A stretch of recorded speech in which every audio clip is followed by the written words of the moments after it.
nós temos então a presença aqui do nosso convidado, Luiz Cláudio Alfadi, que fará uso da palavra e nos trará então aquela mensagem para essa noite.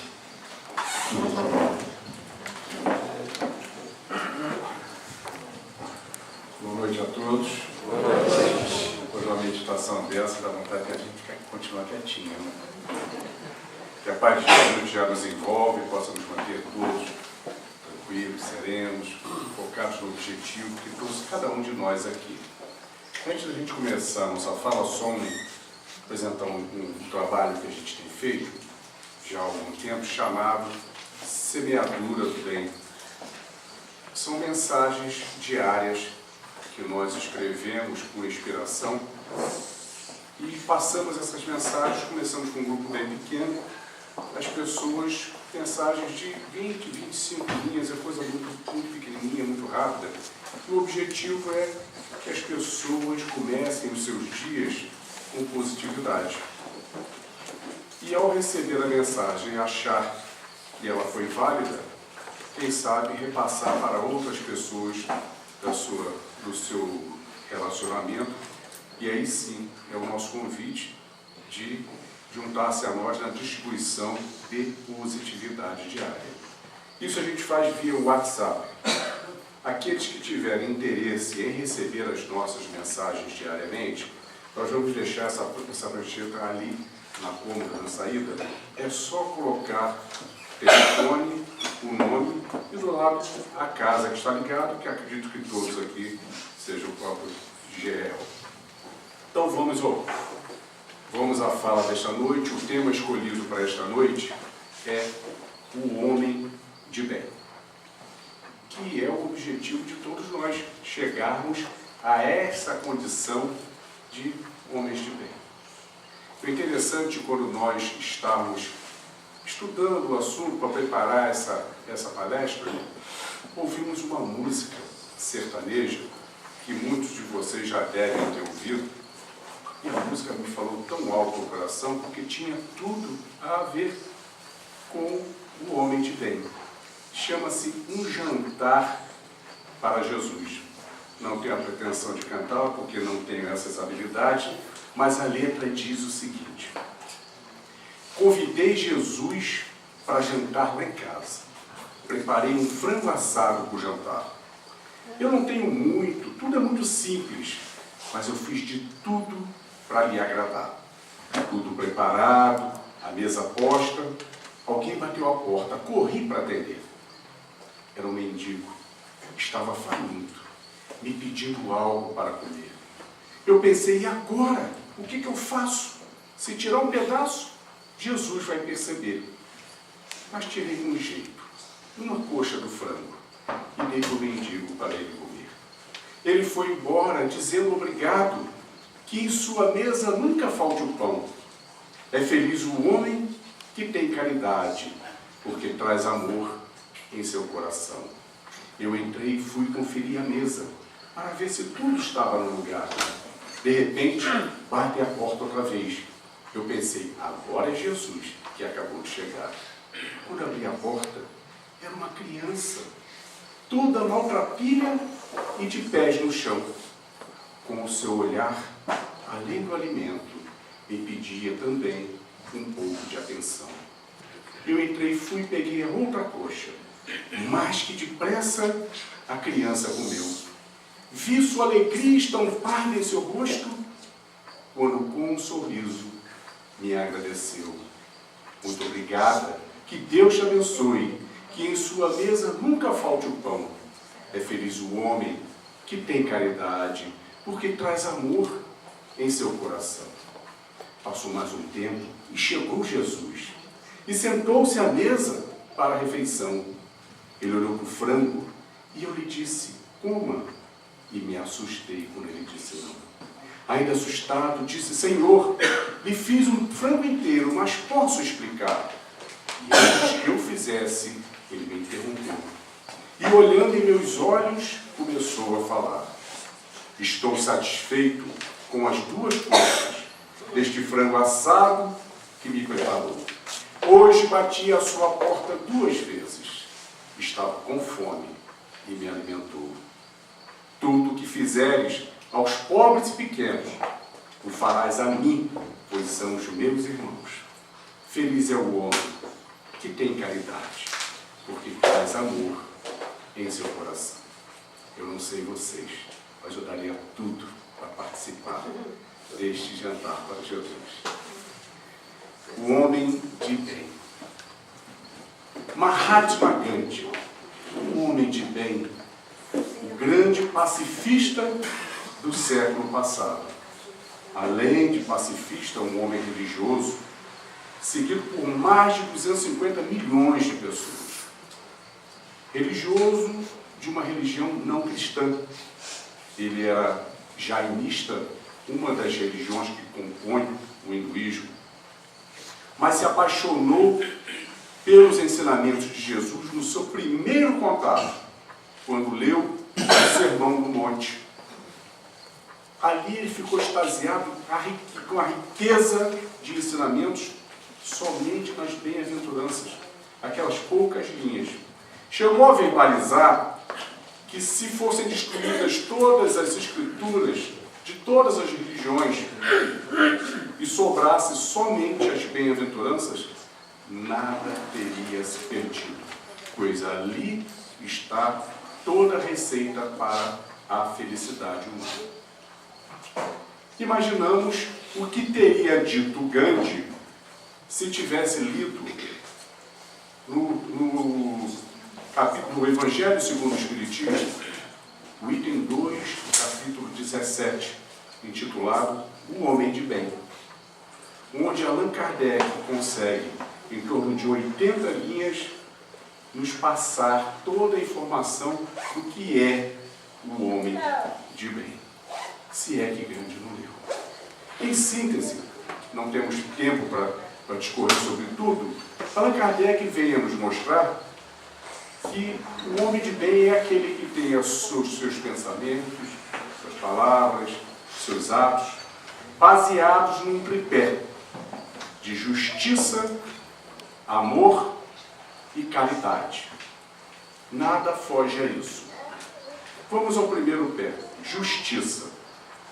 Justiça, como nós a enxergamos, se compõe com as normas das leis, sejam humanas, sejam divinas, das quais não podemos desviar a nossa conduta. Como humanidade, todos nós, que somos reencarnacionistas, éramos muito brutos. Não obedecíamos a nada senão ao medo. Respeitávamos algo ou alguém pelo temor. E há 3.200 anos veio a primeira grande revelação através de Moisés. E ali ele apresentou a base daquilo que entendemos como a justiça, os 10 mandamentos. Dentre eles, 5 mandamentos da proibição. Não matarás, não mentirás, não cometerás adultério, não cobiçarás e não roubarás. A partir dali, tínhamos que obedecer esses não. São 3.200 anos. Há 2.000 anos, a segunda grande revelação, através de Jesus, substituindo os 10 mandamentos por 2. Amar a Deus sobre todas as coisas e ao próximo como a si mesmo. A terceira grande revelação, através do Espiritismo, o Consolador prometido, que vem, sim, à medida que nós viemos evoluindo intelectualmente, vem, assim, a nos esclarecer, tirar todas as dúvidas sobre as nossas relações no mundo material com o mundo espiritual. Mas 3.200 anos depois, estamos já cumprindo aqueles 5? Não matarás. Tenho certeza que aqui entre nós, todos já abandonaram o velho hábito de se livrar dos desafetos despachando para o mundo espiritual. Ninguém mata mais hoje diretamente a um irmão, mas não nos livramos do não matarás. ainda matamos indiretamente, de várias maneiras. Mais comumente quando nós, pelas nossas atitudes, incomodamos a alguém. Quando nós tolimos a felicidade de alguém. Por exemplo, uma pessoa muito ciumenta, que em nome do amor, vive controlando a outra pessoa. Ninguém consegue ser feliz sendo controlado, sob suspeita. Não consegue. E ao viver assim no dia a dia, vai dando cabo da própria saúde. Tudo aquilo que nos aflige, que nos estressa, nos é prejudicial à saúde. Estamos contribuindo indiretamente pela saúde de alguém. Ou quando temos um cargo de chefia e somos aquele chefe austero que não deixa passar nada, é o regime mesmo ali do quase que do da chibata. Só aceita trabalhar com um chefe assim quem não tem outra opção. Fica 8, 10 horas por dia sob um comando do medo, é estresse permanente. É saúde que vai embora. Aquele chefe está exercendo o matarás paulatinamente para os seus comandados. Não mentirás. Creio que já abandonamos a velho hábito da mentira pela maledicência, aquela mentira com objetivos escusos, mas ainda praticamos, sem perceber, aquela dita mentirinha branca, mentirinha boa para resolver a situação, mas é mentira. Por exemplo, estamos em casa, ou atarefados, ou mesmo de saco cheio, e toca o telefone. Antes de dar a segunda tocada, a gente já grita: se for para mim, eu não estou, hein? Aí é legal quando a criança atende e fala assim: meu pai mandou dizer que ele não está. Perfeito. Quando é tão fácil não mentir, se for para mim, diz que eu não posso atender. Vê quem é e depois eu entro em contato. Resolvido o problema. O depois não disse se é daqui a 5 minutos ou se é daqui a 2 dias, mas está resolvido o problema, além de dar um bom exemplo. Não cometerás adultério. Quando a gente fala em adultério, vem logo à cabeça a infidelidade conjugal, que é uma forma de adultério, a mais famosa, porque a gente ainda, dentro da nossa pequenez, a gente ainda gosta de tomar conta da vida alheia, né? Então, quando acontece um caso por perto, aquilo espalha rápido o comentário. Mas cometer adultério, na real concepção da palavra, é faltar com a responsabilidade. É negligenciar com a sua responsabilidade. No caso da infidelidade conjugal, o adulto estará negligenciando com a sua responsabilidade diante do cônjuge. Mas comete adultério quem repassa a obrigação de educar o filho para o colégio. Está negligenciando o seu dever de pai de educar. A educação você está em casa, a instrução você está no colégio. Está cometendo adultério quando nós não tratamos devidamente, amorosamente os nossos pais, já idosos, estamos cometendo adultério, estamos negligenciando as nossas obrigações como filhos. Então nós ainda cometemos. Não cobiçarás e não roubarás. Andam juntos no nosso mundo material, onde a gente está no dia a dia envolvido em ganha-ganha, em tentar melhorar as nossas condições.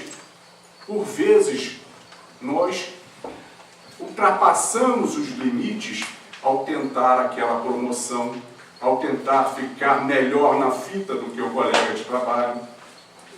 Ou quando nós verdadeiramente estamos desviando o alvo de alguém. Quando a gente para o carro na rua e que olha para um lado, olha para o outro e não vê o anotador para tirar o boleto do estacionamento da rua. A gente sai do carro rapidinho, se afasta. Ai, que bom, não me viu. mas na volta é capaz de estar lá com o boleto tirado. E quando a gente chega aqui e não vê ele, entra no carro rapidinho, já sai com o carro, vai botar o cinto depois, senão pode demorar de chegar. Alguém estará pagando por aquilo, ele. Porque se o fiscal passar e não tiver, ele já é anotado. E se o fiscal passar e já tiver tirado o boleto e deixado, ele vai ter que pagar no bolso dele a diferença. Ou quando a gente está no restaurante, passa ali boas horas comendo, legal, e quando chega a conta, fala, ué, tá barato. E vai conferir a conta, está faltando lá um item ou outro. E, opa, saiu barato hoje. Alguém está pagando por aquela diferença. Se não o garçom, o caixa que puxou errado, ou até mesmo o dono do restaurante, que quando comprou o produto, comprou para nos atender, nos vender. Estamos ali de uma forma indireta, ainda fazendo a cobiça e o roubo, indiretamente. O homem de bem, ele prima pela justiça 100%, mesmo contra os seus próprios interesses. O segundo pé do tripé, amor. O que é amar? Amar é gostar tanto de alguém que nós nos sacrificamos por aquela pessoa graciosamente, prazerosamente. Nós damos algo de nós a ela e nos sentimos bem por isso. Daí o maior amor entre os encarnados ser considerado o amor de mãe, que para a mãe não tem limite de sacrifício por um filho. Ela é capaz de todos os sacrifícios. É um amor a qualquer prova. O amor do homem de bem está acima do amor de mãe, pois ele tem essa capacidade de sacrifício ilimitado, não por uma ou duas pessoas, mas por toda a humanidade. O seu objetivo é o trabalho incansável pelo bem da humanidade. E a caridade, que é o terceiro pé do tripé, nada mais é do que o amor em ação. A caridade é o amor em ação. A caridade material é importante, importantíssima para quem tem fome, para quem tem sede, para quem tem frio, para quem necessita do remédio. É importantíssima. Mas a caridade imaterial é tão importante ou mais.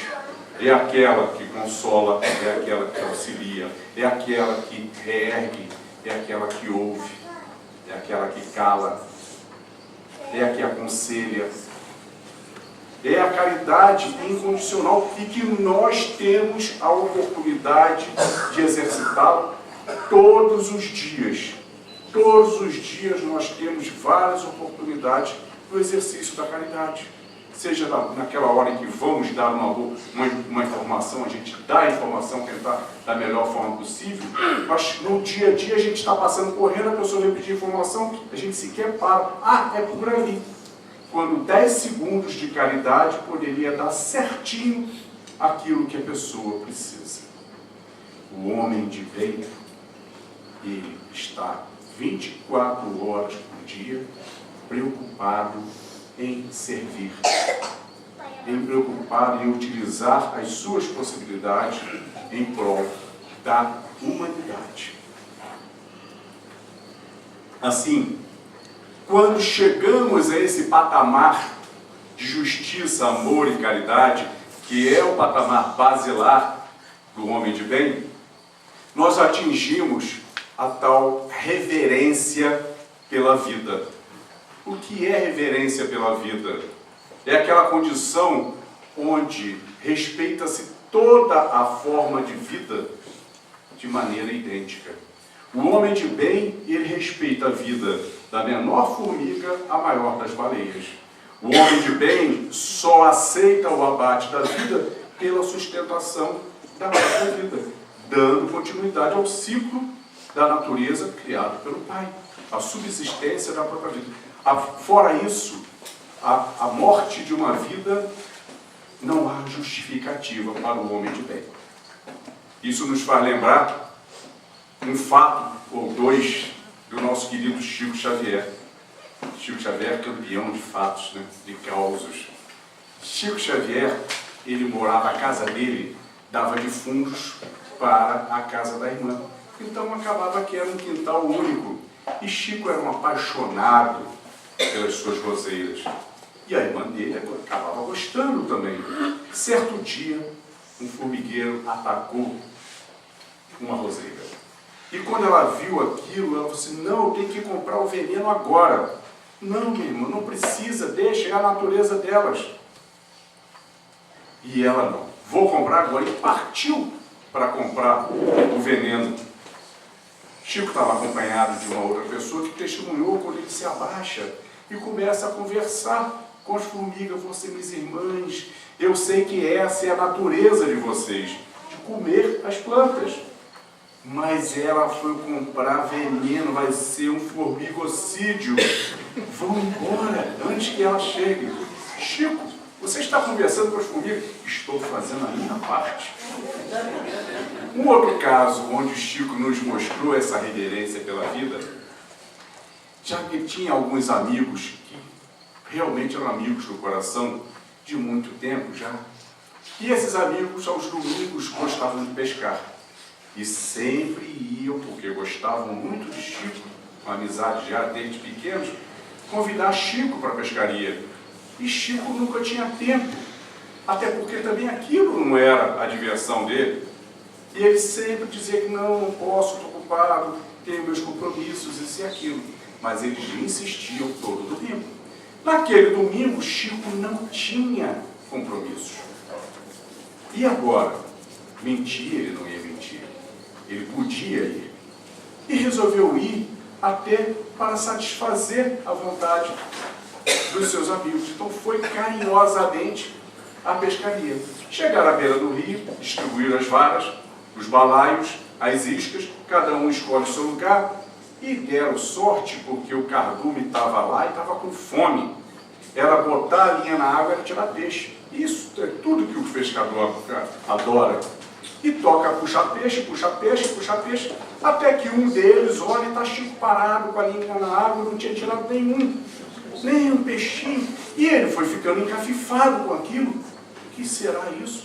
Daqui a pouco largou, não aguentou a curiosidade, foi para perto de Chico e falou assim, ô Chico, leva mal que eu vou perguntar para você, não, mas todo mundo está tirando peixe. A sua varinha, eu estou olhando ela já tem tempo. Ela nem mexe. Isso é a tal da mediunidade que está interferindo aí nos peixinhos? Não, meu filho. É que eu achei por bem não botar a isca para não enganar o peixe. Se ele fisgar, é por livre-arbítrio dele. Chico, por que ele fez isso? É um respeito à vida, porque ele sabia que lá na sua casa tinha comida para aquela semana. Levar um peixe para casa era algo desnecessário, sacrificar aquela vida. Mas respeitou o momento de cada um dos seus amigos. Um dia eles também chegarão àquele ponto como todos nós chegaremos. É o amor natural, espontâneo por toda forma de vida. É fácil a gente chegar a esse patamar? Muito difícil, a gente sabe. Muito difícil. Mas tantos que nós já conhecemos, Chico Xavier, Mahatma Gandhi, Bezerra de Menezes, Madre Teresa de Calcutá, Irmã Dulce, e quantos mais, Francisco de Assis, quantos mais, famosos e uma multidão de anônimos, homens e mulheres que chegaram a este nível já de homens de bem. E é justamente Francisco de Assis que nos dá uma dica valiosa de como a gente vai chegar lá. Tudo na vida que é difícil é uma questão de exercício. Lembra na matemática? A gente pegava e fazia as continhas usando o dedo, faltava dedo, botava dedo no pé, faltava dedo, pedia a mãe para somar junto. E à medida que a gente vai exercitando, hoje a gente faz conta de cabeça e outras coisas mais. Francisco de Assis nos disse, no exercício do bem, primeiro Comece fazendo o que é necessário. Depois, quando menos perceber, estarás capacitado para fazer o que é possível. E mais adiante, quando menos esperares, estarás realizando tudo aquilo que achavas impossível de fazer. Assim, no vivenciar do bem, nós começamos dentro de casa, exercitando o bem, a lei de amor que Jesus nos ensinou, com os nossos filhos, com os nossos pais, com os nossos cônjuges, através de quê? Da vigília, da paciência, da tolerância, da solicitude. É dentro de casa que a gente exercita. É a criança quando derruba o copo e que a gente vai com ira para cima porque derrubou o copo, coisa que nós já cansamos de fazer na nossa infância. Atitudes pequenas no dia a dia que a gente não se policia. E a partir do momento que vai policiando, aquilo vai se tornando já mais natural. E quando a gente menos percebe, a gente está agindo assim, de forma respeitosa para com o próximo, fora de casa, com os nossos vizinhos, com os nossos colegas de trabalho, aqui dentro da comunidade, na casa espírita. Naturalmente nós vamos incorporando esse comportamento no bem. E com esse exercício permanente, quando a gente menos percebe, a gente está preocupado em estar fazendo o bem a quem a gente nem sequer conhece. Estamos envolvidos nas nossas campanhas de solidariedade, estamos envolvidos em trabalhos e benefício dos menos favorecidos. Aí já estamos naquele estágio de fazer aquilo que achávamos ser impossível de fazer. Mas quem nos dá uma outra dica também é Santo Agostinho.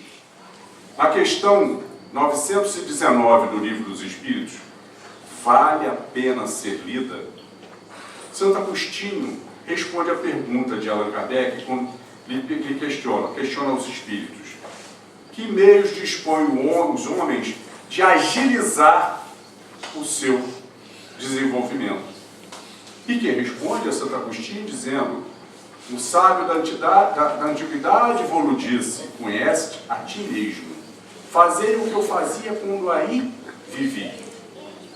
Ao final de cada dia, na hora do meu recolhimento, aquela hora que a gente vai fazer as orações, eu passava em revista todo o meu dia, para ver se eu teria aproveitado todas as oportunidades de fazer o bem. Ou, se pela natureza de meus atos, de alguns dos meus atos, poderia ter alguém que de mim se queixasse. Ali, eu pedia a Deus e ao meu anjo guardião que me auxiliasse nas minhas mais sinceras respostas, na análise do próprio ato. Para que eu não precise temer ao fechar de olhos, e se eles só se abrirem na parte espiritual, temer o olhar de alguém no mundo onde só existe verdade. Mas podereis me questionar dizendo: como pode alguém julgar os próprios atos sem que o orgulho ou o amor próprio não lhe forneça as próprias desculpas? É verdade, já que o avarento não se considera avarento, e sim econômico e previdente, o orgulhoso não se considera orgulhoso, e sim que em si só existe virtude. Mas se tiveres dúvidas quanto à sinceridade na sua análise dos próprios atos, projetai-o como que praticado por alguém em relação a ti. E se aprovares aquele ato praticado por alguém em relação a ti, não tereis que temer o fechar de olhos e só abri-los na pátria espiritual. Santo Agostinho nos ensinando com isso o quê? A prática da reforma íntima. Reforma íntima a gente não faz assim, no estalar de dedos. Ninguém sai da casa espírita com as asas prontas. Reforma íntima a gente faz todo santo dia, repassando o nosso dia. Isso a gente faz rápido, em 30 segundos, e ver onde a gente errou. E aí sim, buscar se possível, a reparação do erro para com aquela pessoa e a não repetição daquele erro, seja para com quem for. E assim nós vamos fazendo a nossa reforma íntima. Não há problema nenhum em nós estarmos preocupados no nosso dia a dia em buscar melhores condições no mundo material. Nós vivemos no mundo material. Não há problema nenhum em querer conseguir algo de melhor para a nossa família, mais conforto, mais segurança. Problema nenhum. O problema está em deixarmos que isso seja a prioridade na nossa vida. Esquecer que o nosso objetivo de voltar à carne é o nosso processo evolutivo neste planeta de provas e expiações. Assim, é nos vigiarmos para não deixar escapar esse objetivo. Termos em mente sempre que temos que todo dia estar investindo no nosso desenvolvimento. De que adianta conquistar tudo materialmente e no final das contas, e aí, o objetivo número 1, esqueci dele. Mas como é que a gente faz para investir no nosso processo evolutivo? Através de 2 linhas de investimento. O investimento intelectual e o investimento moral. O espírito, ele evolui intelectualmente e moralmente. O investimento intelectual se dá à base do estudo, à base da leitura, dentro e fora da doutrina. A doutrina tem verdadeiramente um manancial infinito de ensinamentos que nos ajudam muito até na parte da intelectualidade fora da doutrina. E assim nós vamos adquirindo sabedoria. O desenvolvimento moral se dá segundo o conselho de Santo Agostinho e de Francisco de Assis, através do nosso exercício no bem. Vamos exercitando o bem, vamos aumentando a nossa capacidade de amar. De nos amarmos, porque quem não consegue se amar, não consegue amar a ninguém. E à medida que nós vamos identificando as nossas falhas, mas vamos nos amando a si mesmo, e por força desse amor nós vamos alimentando a nossa disciplina na nossa reforma. Não quero mais cometer esse erro. Eu quero amanhã ser melhor do que hoje. E vamos amanhã estando com capacidade de amar ao próximo mais e mais. E à medida que a gente vai amando ao próximo, a gente está cumprindo o primeiro mandamento: amar a Deus. Pois amar a Deus não se faz diretamente a Deus, e sim através do amor ao próximo. Assim, sabedoria e moral, sabedoria e amor, são as 2 asas que irão nos dar condições de alçar voo no nosso processo evolutivo. Vamos lembrar que nenhum pássaro voa com uma asa só, ou com uma asa forte e a outra fraca. Não consegue alçar voo.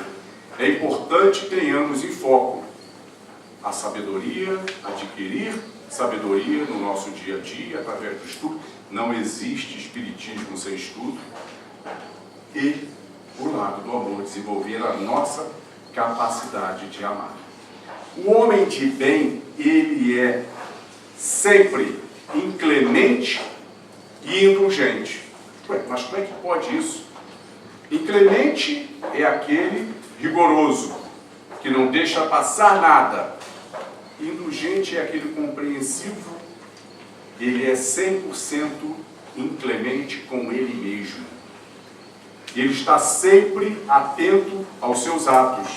E se comete um único deslize, imediatamente ele irá reparar aquele deslize. E é indulgente para com a humanidade. Ser indulgente é ter a capacidade de compreender o erro alheio. Compreender não é concordar, não é conivir. Compreender é sim, se aquele irmão está cometendo aquele erro, é porque ele ainda não aprendeu verdadeiramente de que aquilo é nocivo tanto para ele quanto para a sociedade. Assim, por força dessa indulgência, o homem de bem sempre reage o mal com o bem. A reação do mal, o combate ao mal, é com o bem. Não se combate o mal com o mal, porque estaremos alimentando o mal. Ao se combater o mal, não é eliminar o malfeitor, é trabalhar de modo que o malfeitor se repare. É auxiliar o malfeitor à busca da sua reparação, do seu desenvolvimento. É transformar o malfeitor em benfeitor. É nisso que consiste o trabalho do bem contra o mal. Seria muito fácil para Deus, ao estalar de dedos, eliminar os maus. Não é esse o objetivo. É transformá-los em boas pessoas. Todos nós, em vidas passadas, já cometemos todos os tipos de atrocidades. Se chegamos até aqui, foi por muito auxílio daqueles que já estavam mais adiantados do que nós, auxílios diretos, auxílios através das orações. Falando isso, certa vez, uma senhora na plateia disse: o senhor está querendo dizer que daqui a pouco eu tenho que orar por bandido? Eu falei assim: é exatamente essa a questão. Pois a gente orar pelos nossos filhos, nossos netos, a gente baba orando. É tão fácil. Agora, orar pelas pessoas que ainda nos afligem, pessoas que nos magoam, pessoas que conseguem nos tirar do sério, conseguem despertar em nós os nossos sentimentos ainda mais primitivos. São essas pessoas que nós precisamos sempre incluir nas nossas preces. Estaremos com o bem trabalhando contra o mal. E não existe prece sincera que não seja atendida. As nossas preces serão utilizadas pelo nosso mentor, pelo mentor dele, por outros benfeitores, no trabalho positivo àquela pessoa.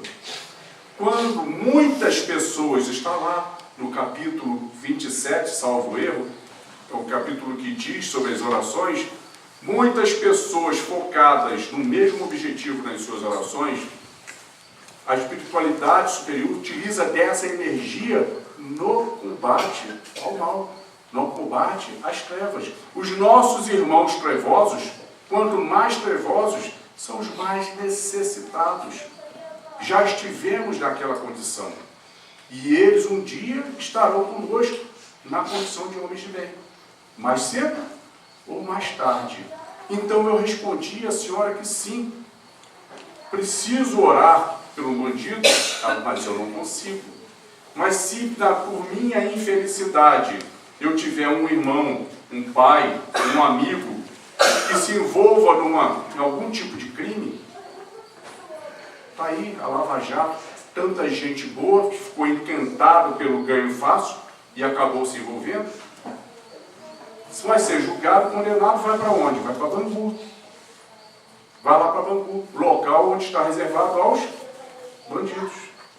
Ah, mas é diferente, aí é um parente. Não, é um bandido. E nós estaremos orando por ele. E todos aqueles que estão lá têm as suas mães também entristecidas orando por eles. É fácil? Não, é muito difícil. É muito difícil, requer exercício. Requer a gente trabalhar, ter a vontade de focar no bem. O que é esse tipo de atitude? Está lá no tripé que nós falamos, da caridade. O que é a caridade mais sublime? O perdão. Se a caridade é o amor em ação, o perdão é a própria caridade em ação. Perdoar. Perdoar não é esquecer, é direcionar àqueles que nos magoou, que nos ofendeu, direcionar algo de positivo, para que ele consiga perceber o erro cometido e queira se retratar, não conosco, mas com ele mesmo, de modo a não cometer mais aquilo. Se não podemos fazer diretamente, fazemos através das nossas preces. Experimente. Quando passei a fazer isso com aquelas pessoas que mais me tiravam do sério, passei a fazer diariamente, desde o dia que aprendi. E é impressionante como elas vão mudando positivamente de postura para conosco. Assim, vemos em Jesus que tudo que ensinou, tudo, ele deu exemplo. E o exemplo do exercício do perdão tem de cabo a rabo do Evangelho. Tantas e tantos e tantos. Mas o Espírito Humberto de Campos vem a nos mostrar 2 exemplos tops do Mestre Jesus. Ali, nos seus últimos segundos de vida terrena, na cruz, no madeiro infame. A morte por crucificação, só para a gente lembrar, se dá por asfixia, porque chega um momento em que a musculatura não resiste mais o peso do corpo e não consegue mais inflar os pulmões. Jesus estava nesses segundos finais. Relata Humberto de Campos que neste momento uma pleiade de anjos se faz presente ao seu redor, como que ia receber o grande comandante. Imediatamente Jesus determina a um deles que fosse a socorro de Judas, pois havia suicidado. Era Jesus, no alto do seu sofrimento, mais preocupado com Judas, aquele que o havia traído. É o perdão incondicional. Logo em seguida, profere aquela frase que ficou famosa: Pai, perdoai-os, eles não sabem o que fazem. Alguns dias depois, se materializa diante dos seus discípulos. Ali, somente com eles, aqueles que o seguiram por alguns anos e que no momento final, no momento mais difícil, o abandonaram. Por covardia, por medo, por falta de fé, o abandonaram. E quando ele se faz presente, não falou uma única sílaba de mágoa, de rancor, de reprimenda. Muito pelo contrário. Que a paz esteja convosco. Bom ânimo. Ide e propagai pelo mundo o que eu vos ensinei. Sem uma única gota de rancor. O perdão incondicional. O homem de bem, ele é homem de bem 24 horas por dia, onde quer que esteja. Se está na casa espírita, se está no templo católico, templo evangélico, seja qual for, ele tem aquela sua postura de bem. Mas se ele está num ambiente de baixa vibração, um ambiente promíscuo, pesado, denso, ele continua com o seu comportamento normal. Ele é um homem de bem 24 horas por dia. Aqui, onde existe uma ambiência positiva, ele acrescenta algo a mais nessa ambiência. Quem teve o contato com o Chico afirmava que a 10 metros de distância já se sentia algo diferente. Era ali a sua vibração. Mas quando Chico, outro caso de Chico, certa vez, Chico estava em Pedro Leopoldo, tomando um cafezinho num boteco. Aquele boteco mesmo do cachaceiro. Encostado ao balcão, conversando com o balconista. E tinha lá um cliente, já de plantão, alimentando seu vício. Eis que veio descendo a rua uma senhorinha católica, mas aquela católica ferrenha. E naquela época a Igreja Católica perseguia o padre de Pedro Leopoldo, ele tinha pavor de Chico. Ele perseguia muito o dito espiritismo cristão. Quando a senhorinha viu Chico dentro do boteco, não se fez de rogado, parou. Muito bonito, seu Chico Xavier. É assim que o senhor se diz um espírita cristão? Isso lá é local para o cristão frequentar? Chico, dentro da sua tranquilidade, não respondeu nada de lá de dentro, primeiro para não me lembrar o balconista e o cliente que estava ali. E segundo, para também não me lembrá-la. Foi, desceu, aproximou-se dela. Minha irmã, estás enganada. Eu estou ali, tomando um cafezinho e batendo uma prosa com o meu amigo, o balconista, passando algumas palavras de positividade para ele. Ao mesmo tempo, estou em vibração pelos meus irmãos que são viciados nesse ambiente. Ela olhou, só viu um, mas Chico estava vendo os outros. Veja, minha irmã, um cristão, ele é cristão 24 horas por dia, onde quer que ele esteja. Veja a luz do sol. A luz do sol que bate no jardim, nutrindo as plantas para que floresçam em beleza. É a mesma luz que bate na lama, nutrindo o lírio para que floresça também com toda a sua beleza. No entanto, a luz que aquece a lama não se contamina nela. Chico Xavier, um verdadeiro homem de bem. Joana de Ângeles veio a nos revelar que quando Chico desencarnou, ele fora recebido na parte espiritual pelos próprios braços de Jesus. Isso até emociona a gente. Mas emociona mais quando a gente tem a certeza de que um dia, numa das nossas desencarnações vindouras, também seremos recebidos pelos próprios braços de Jesus, quando nós atingirmos. Esse é o nosso objetivo, todos chegaremos lá, à condição de homens de bem. Seja lá quantas encarnações pela frente, eu tenho certeza que preciso de muitas, mas chegaremos lá sempre.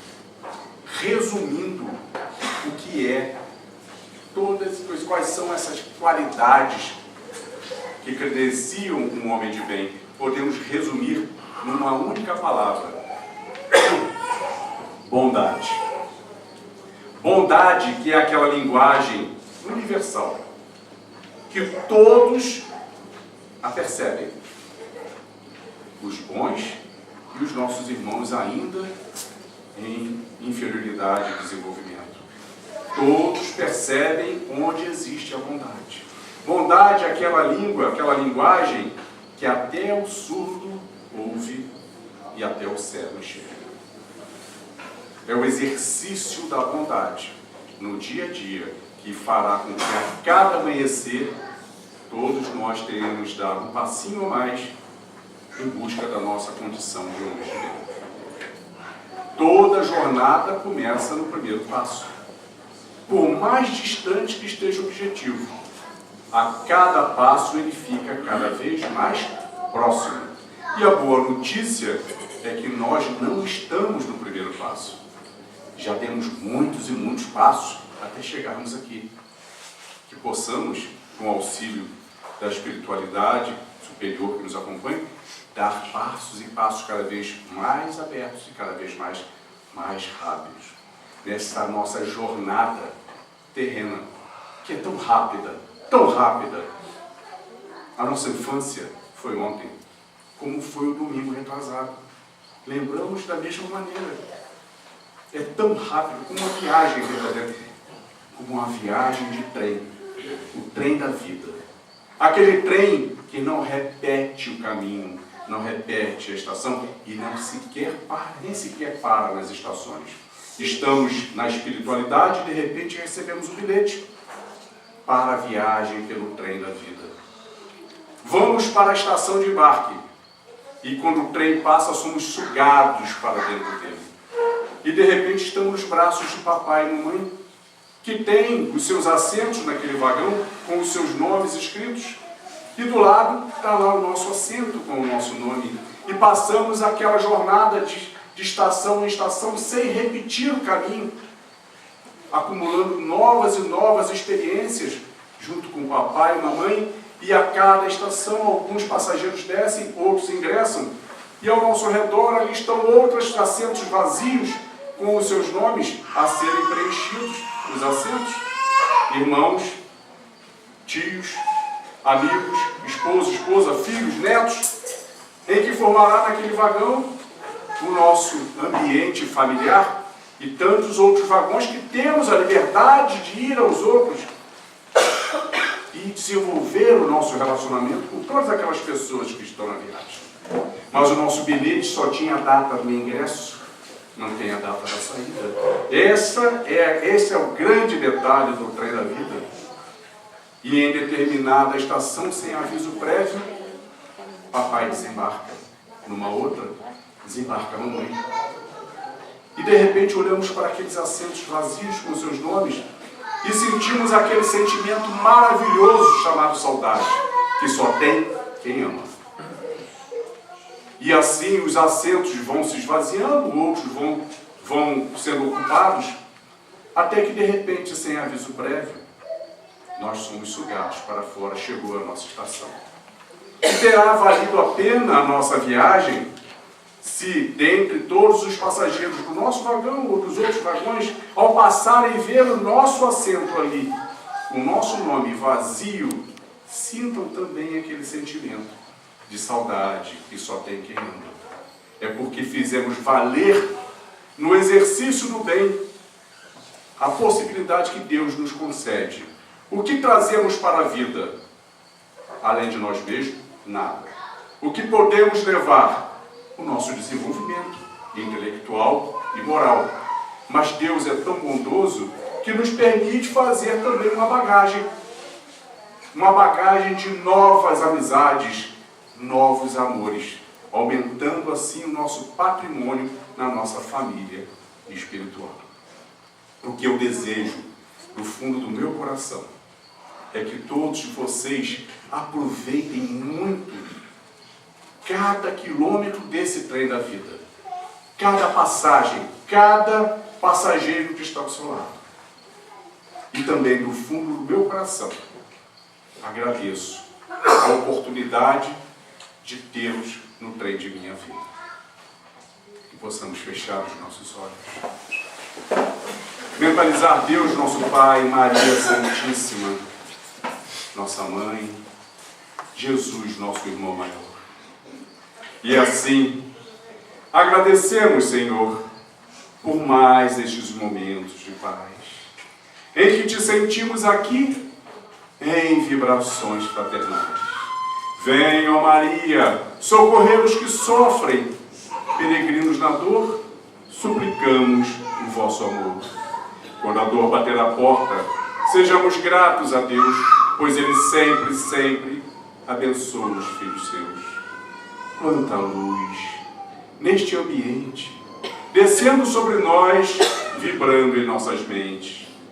Senhor Jesus, ainda somos tão crianças necessitadas de luz, suplicamos o celestial amparo para nos livrar do mal. Tu, Jesus, que lançaste ao mundo um novo sentimento, um novo amor, aquele apregoado aos pescadores por teus lábios tão divinos, ó Rabi da Galileia, o amor que expulsa a multidão dos pecados. Contigo, Mestre, não haverá mais dor, não haverá mais guerras, somente a luz descendo à terra. Ensina-nos, Senhor, a transformar espinhos em flores perfumadas, que ao som da confiança enfeite os nossos caminhos. Vem guiar os peregrinos dos mistérios do destino, afastando a escuridão. Vem, ó meigo Nazareno, vem com teu olhar sereno, toda a terra iluminar. Os teus passos, pela areia do mundo, o vento não leva, o mar não desfaz. Com teus ensinamentos, Mestre, tudo se torna mais belo. É a chuva caindo, é o campo em flor. E acima de tudo, é o amor, é o amor. A nossa alegria é bem do Evangelho. Vibra e contagia da criança ao velho. O Senhor nos convida a ninguém julgar, porque nesta vida qualquer um pode errar. Ó Mestre, fazei com que busque mais consolar que ser consolado, pois fica sempre um pouco de perfume nas mãos que oferecem rosas. O Senhor nos ensinou a caridade, luz, bondade, amor, verdade e fé. Nosso grande tesouro é a água viva, é o pão que sacia, é este amor que vem de Ti, ó Jesus. Abriremos sempre os nossos corações, vencendo as nossas indecisões, ouvindo a Tua voz, Senhor, que pelas estradas da vida nos conduz ao bem, na alegria ou na dor. Que seja o amor a nossa bandeira de luz. Amado Mestre Jesus, que o Senhor seja a luz em nosso vogar, que o risco não nos impeça de tentar ganhar o mar com um instrumento que se chama amor. Abençoe, Senhor, a nossa união como bons amigos, como bons cristãos. E assim, lembrarmos sempre que no reino da paz e da luz, a espera por nós, Tu estás, ó Jesus. E que por todo o universo infinito, conosco, Deus está. Obrigado, Deus, pelo vosso amor e pela nossa existência. Obrigado, Maria, pelo vosso amor e pela vossa assistência. Obrigado, Jesus, pelo vosso amor, ensinamentos e benevolência. E obrigado a todos pela atenção e paciência. Fiquemos em paz, graças a Deus.